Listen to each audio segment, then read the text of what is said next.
বাহিৰে জগত জিনিবলৈ আগবাঢ়িছে যোৰহাটৰ এগৰাকী 14 বছৰীয়া কিশোৰ অভিকাশ্যপ শৰ্মা। যোৰহাটৰ জোনাকী সংঘ বিদ্যালয়ৰ নৱম শ্ৰেণীৰ ছাত্ৰ অভিকাশ্যপ শৰ্মাই বাহিৰে জয় কৰিছে অসমবাসীৰ মন। স্বৰ্গীয় অশ্বিনী শৰ্মা আৰু দীপামণি ভৰালী শৰ্মাৰ পুত্ৰ অভিকাশ্যপ শৰ্মাই পঞ্চম শ্ৰেণীত পঢ়ি থকাৰ সময়তে বাঁহী শিকিবলৈ আৰম্ভ কৰিছিল। কণমানি বাঁহীবাদক অভিকাশ্যপ শৰ্মাৰ প্ৰথম বাঁহীগুৰু আছিল মৃগাংক দাস। শদিয়াৰ পৰা ধুবুৰীলৈ বিভিন্ন মঞ্চত বাঁহী বজাই দৰ্শকক মুগ্ধ কৰিছে অভিকাশ্যপ শৰ্মাই। 2025 বৰ্ষত মাজুলীত হাৰ্টথ্ৰব জুবিন গাৰ্গৰ সৈতে বাঁহী বজাই ভাইৰেল হৈছিল অভিকাশ্যপ শৰ্মা। অভিকাশ্যপ শৰ্মাৰ বংশীবাদনৰ কলা প্ৰত্যক্ষ কৰি কণমানিজনৰ প্ৰশংসাত পঞ্চমুখ হৈ পৰিছিল জুবিন গাৰ্গ। অভিকাশ্যপ শৰ্মাক জুবিন গাৰ্গে কৈছিল, ই মোৰ লগত থাকিব লাগে, ইয়াত এনে আছ, অলপ ডাঙৰ হৈ ল, মই লৈ যাম।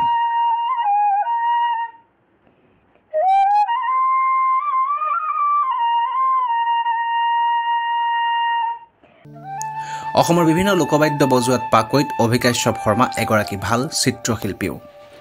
2025 চনত USA book of world record, India star world record, Assam গ্ৰন্থমেলা বাঁহী শ্ৰেষ্ঠ বঁটা, কামাখ্যা ফেষ্টিভেলত শ্ৰেষ্ঠ সন্মান আদি অনেক বঁটা নিচেই কম বয়সতে লাভ কৰিবলৈ সক্ষম হৈছে যোৰহাটৰ এইগৰাকী বিস্ময় বালকে। এগৰাকী প্ৰচুৰ প্ৰতিভাৰ অধিকাৰী শিল্পী অভিকাশ্যপ শৰ্মাৰ জীৱন অৱশ্যে একেবাৰেই সহজ নহয়। সৰুতেই পিতৃক হেৰুৱাইছিল অভিয়ে।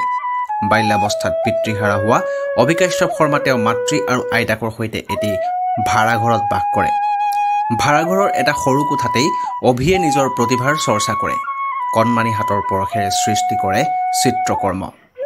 ভাগ্যৰ ভৰসাত ৰৈ নাথাকি অভিকাশ্যপ শৰ্মাই নিজৰ প্ৰতিভাৰ চৰ্চা কৰি হৈছে বিপুল সমাদৃত। অসমৰ বিভিন্ন মঞ্চৰ বাহিৰেও মুম্বাই আৰু কলিকতাৰ মঞ্চত বাঁহী বজাইছে অভিকাশ্যপ শৰ্মাই।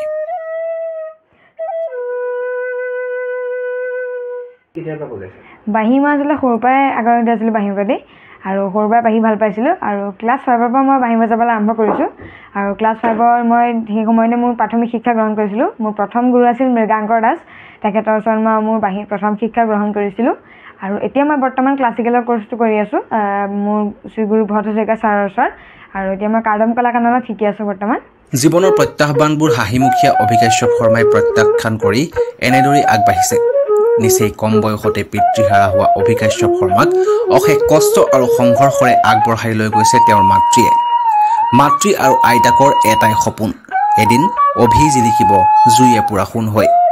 বাহিৰে এদিন জগত জিনিব এইগৰাকী কণমানি শিল্পীয়ে। অধ্যয়নৰ সমান্তৰালকৈ শিল্প সাধনাত ব্ৰতী অভিকাশ্যপ শৰ্মাৰ শুভাকাংক্ষীসকলৰ স্বপ্ন এটাই, বাঁহী বজাই দৰ্শকক মোহাচন্ন কৰা ল'ৰাজনে সফলতা লাভ কৰক, তাৰ সপোনবোৰ সূৰুযমুখী হৈ ফুলক। যোৰহাটৰ পৰা সপোন বৰাৰ ৰিপৰ্ট, লোকেল 18।